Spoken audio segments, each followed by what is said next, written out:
आमदार महेंद्र दळवी आपल्या सोबत आहेत, रायगडचे आमदार आहेत आणि त्यांनी दानवेंना आता नोटीस बजावलेली आहे. सर, तुम्ही नोटीस बजावलेली आहे, कायदेशीर काय म्हणाल आणि योग्य कारवाई होईल अशी अपेक्षा आहे? नक्की कारवाई होईल. मी लिगली सल्ला घेऊन नोटीस तर दिली आहे. मानहानीचा दावा देखील मी दाखल करणार.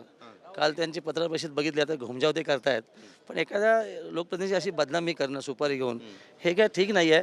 आणि त्याच्याकरता कधी तटके ते सिद्ध झाले. काल पण आमचे आदरणीय नेते मंत्री महोदय भरशेटच्या विषयी शेतकरी पक्षाच्या महिला आघाडीच्या नेत्या चित्रलेखा पाटील यांनी वक्तव्य केलं. ते पण यायचं असं हे दाखवून सगळं ते मार करून दाखवलेलं आहे. आता हे तिने त्याच्या भाषणामध्ये तिच्या बोलण्यामध्ये सुनील तटकरेजी, अनिकेत तटकरेजी असं नाव घेतलं. याचा अर्थ ओळखून जा की याचा करता हेच आहेत. म्हणजे रायगडच्या तिन्ही आमदारांना किंवा पक्षाला आमच्या बदनाम करायचं काम तटकरे करतात हे सिद्ध झालं. आणि त्याची कॅसेट व्हायरल ती आपण भरशेटच्या विषयीची दाखवली.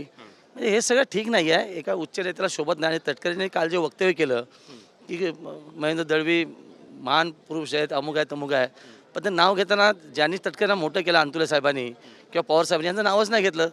मग ते कुठल्या तरी पैचं नाव घेतलं, यांचं नाव घेतलं, त्यांचं नाव घेतलं. पण त्यांनी खरंच त्यांना मोठे केलं नाव घ्यावं. ज्यांनी त्यांना म्हणजे तटकरेंना मोठं केलं तेच नाव विसरले. अशा माणसाच्या विषयी काय बोलणार?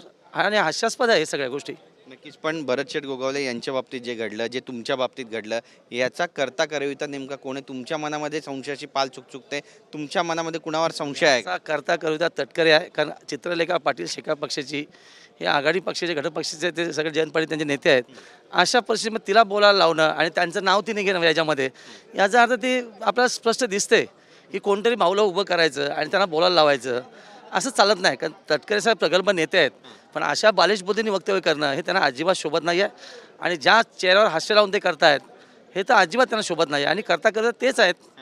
आणि त्यांनी ते सांगतात ना, दुसरा बॉम्ब फोडतो, तिसरा आम्ही एकदा एक बॉम्ब फोडला ना की हे सगळे घरी बसतील, एवढं निश्चित आहे. नक्कीच. पण हा वाद आता विकोपाला जातोय असं वाटतं तुम्हाला? आणि याबाबत काही पक्षश्रेष्ठींशी बोलणं झालंय? तुम्ही महायुतीचेच नेते आहात, पण एकमेकांवर आता आरोप प्रत्यारोप होत आहेत. तटकरे साहेब राष्ट्रवादीचे प्रतिष्ठित आहेत. आम्ही निवडून खासदार आहेत. त्यांच्या घरात मंत्री आहे, त्यांची कन्या.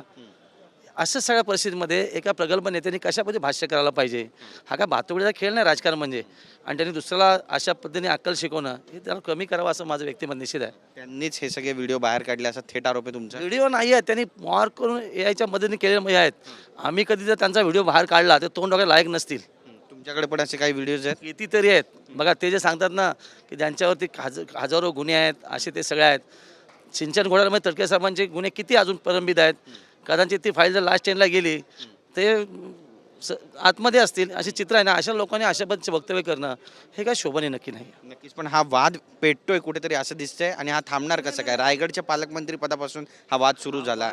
पालकमंत्रीपदा वाद मुख्यमंत्री उपमुख्यमंत्री घेतील हा निर्णय आम्हाला दोघांनाही मान्य असेल. पण रायगडच्या राजकारणामध्ये अशा पद्धतीचं कोणाचा हात सोडणं, कोणाचा पकडणं ही त्यांची संस्कृती आहे. आणि आता त्यांनी महाआघाडीच्या घटक पक्षांशी नगरपालिकेला निवडणूक केलेली आहे. जिल्हा परिषदेला कोण पण त्यांनी दाखवावी ना. मग आम्ही समजू प्रगल्भ नेता आहे. कुठला आपल्या संधीचा म्हणजे याचा फायदा घेण्यासाठी कोणाशी अलायन्समेंट करायची आणि कोणालाही सोडायचं. त्यामुळे हा रायगडचा वाद असाच चालू राहील. आम्ही तटकेला सोडून निवडणुकीमध्ये सहभाग नक्की घेतो. नक्कीच. पण तटकरेंचे पण व्हिडिओज तुमच्याकडे असं तुम्ही म्हणताय, तुम्हाला रोखलं कोणी? तुम्ही बाहेर का नाही काढत? काढणार ना, 100% काढणार. आमचे जे फेक व्हिडिओ काढा, आम्ही खरा व्हिडिओ काढू आणि उभा महाराष्ट्र बघेल जे सत्य आहे. जेव्हा व्हिडिओ येईल तेव्हा काय होईल महाराष्ट्रात? तटकरे तोंड दाखवायच्या लायक नसतील, एवढं निश्चित. नक्की. धन्यवाद आमच्याशी बातचीत केल्याबद्दल. तर आपण पाहतोय आपली भूमिका या ठिकाणी मांडलेली आहे. आणि ज्यावेळी आम्ही व्हिडिओ काढू त्यावेळी तटकरे तोंड दाखवण्याच्या लायकीचे नसतील असं थेट आव्हानच महेंद्र दळवी जे शिवसेनेचे रायगडचे आमदार आहेत त्यांनी दिलेलं आहे. आणि अंबादास दानवे यांना सुद्धा त्यांनी नोटीस बजावली आहे. कॅमेरा पर्सन योगेश गुरवसह गिरीश गायकवाड, TV9 मराठी, नागपूर.